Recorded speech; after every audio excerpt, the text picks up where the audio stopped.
Hey beauties, welcome back to my channel. Today I am going to be going over the two new Petit Pro palettes from Viseart. I have here the Solstice and Midsummer. Now, these were sent to me in PR, and I'm laughing because normally I will wait a little bit longer, but I jumped the gun on these. I do usually get sent the Viseart palettes.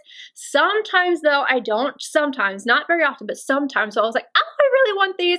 So I purchased them, and the the ones that were sent to me in PR came the day before the ones that weren't sent to me in PR that I purchased myself. So I was laughing, and my daughter was like, why are you laughing? I said, because I knew to wait. I knew to wait. So I will likely be giving the other two away. I'm going to see my mom tonight. I'm going to see if she wants them, and if she doesn't, maybe I will have a little giveaway for you guys. Check out my favorites video. We'll have to see what Mama thinks first though, okay?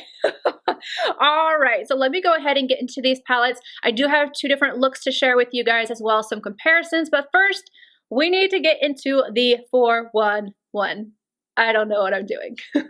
Let's start off with the cooler one, and by cooler I mean in tone. This is the Midsummer palette. This is what it looks like right here. And this is my dream. I love these type of shades. They are cool. They're like more on the mauvey side, and I just think that they are so pretty. But I am not going to torture myself and try to pronounce every one of the names in both of these palettes. So while I'm giving you guys the information, I'm also going to show you guys the swatches. It retails for $30. Midsummer encapsulates enchanting midsummer evenings in a palette form. The mini palette features a blend of soft, cool mattes and light shimmers inspired by the ethereal magic of Midsummer Night's Dream.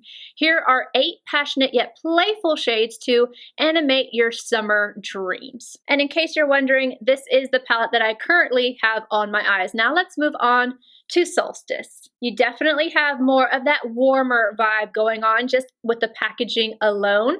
And then this is what the inside looks like. Again, this palette is $30. Enjoy the bliss of rich, sun-drenched colors with Viseart's Solstice Petit Pro palette.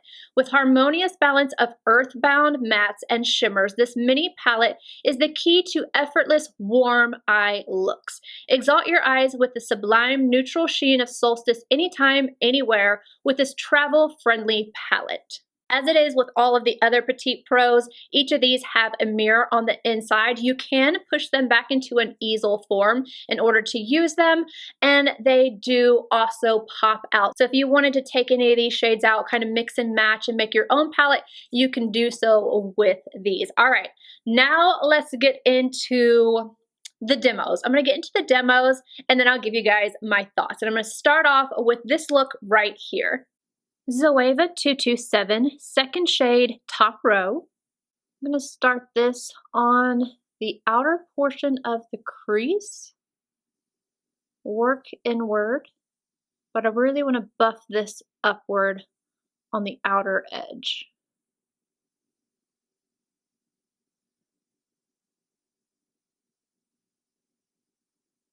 I'm placing more on this outer corner then going inward. Like with the next look you guys will see, I go real smoky on the inner portion, but this time I'm bringing it in, but I want the majority of it being higher up on the brow arch area and the tail. Same brush, last shade in the first row. I am going to start applying this to the outer corner first, kind of tapping halfway over the lid as well, and then bringing it into the crease.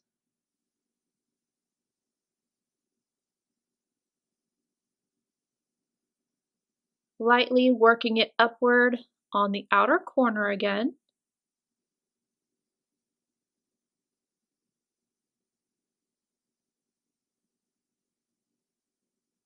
Sonia G Builder Pro. I'm taking the second shade in the second row, and I am buffing this right along the lower lash line.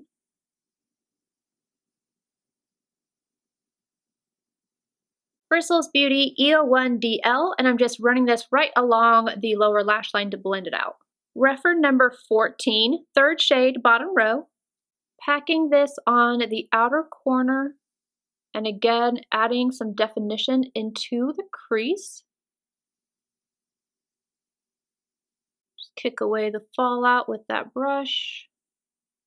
I'm just using circular motions to bring this shade upward and smoke it out.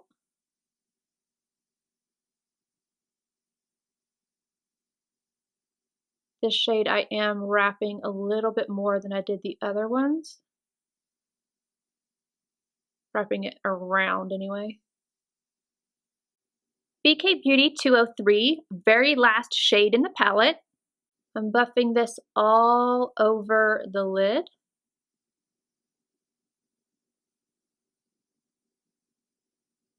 Again, not using it wet, but I am layering it.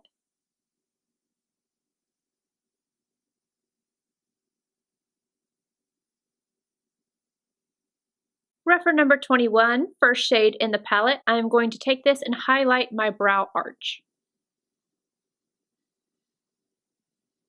Same brush, first shade, second row. Applying this to the inner corner.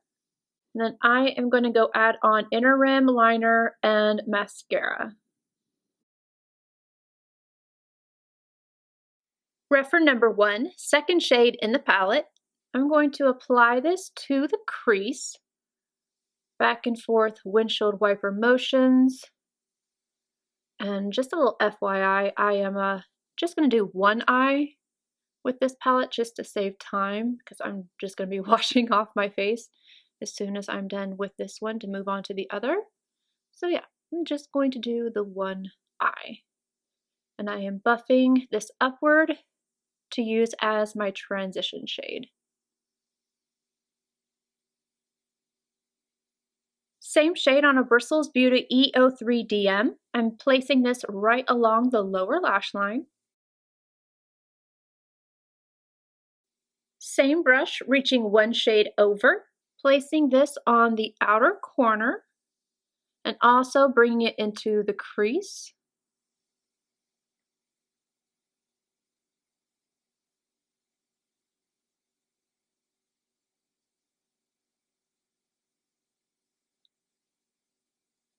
And I am again going right along the lower lash line with that same shade and the same brush from earlier. Sonia G Soft Shader. I'm now going to grab this color. I am going to place this all over the lid. I'm using it dry, but I'm putting 2 layers.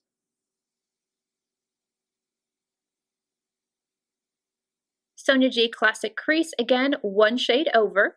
I am going to add a little bit of depth to this outer corner. And the reason why I'm putting it on top instead of underneath, I could have put this shade down first and then added the lighter shimmer, but I wanted this shimmer to be softer. Didn't want it to be as intense, and I knew if I just went on top, it would give me that effect. And of course, I'm going into the crease right here as well. Just want to add some definition. Reference number 21, first shade. I'm going to highlight my brow arch with this. Same brush, first shade in the second row. Applying this to the, whoa, more pigment than I expected. Applying this to the front portion of the inner corner, kind of dragging it down underneath. Bristles Beauty PO6RF, and I'm grabbing this shade right here just on the tip of the brush. I'm going to start by kind of stamping this right at my lashes at the top. I'm not bringing it all the way to the inner corner, mainly just this outer 3/4. Make my lashes look a little thicker, even though I'm not putting on mascara. Not yet. Same color, right up against the lashes on the lower lash line. Not as much product though, I just kind of want to blend this one into the lash line. On this eye, I know I'm not going to give a full on look. I do, however, want to test out the pink. So I'm taking that on a Sonia Jeeb Jumbo Blender and I'm just applying it all over the eye just so I could see how it looks on my eye. I'm adding another coat. And I'm not using this wet, just basically blending it all over the eye just so you guys can see the color.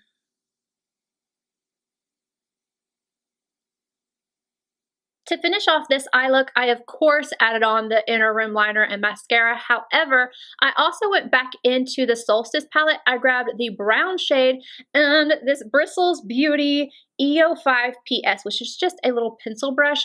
I wanted to use something that's darker than what was in this palette in order to create a little bit of smokiness to my lash line without it being black. And I didn't want it to be too dark. I just wanted it to be just a little bit more smoky right at my lash line. So I just took a hint of this right at the top, not at the bottom, just the top. Now for my 2 cents on each of the palettes. They performed like I thought that they would. Viseart really has such a great formula, especially when it comes to the mattes.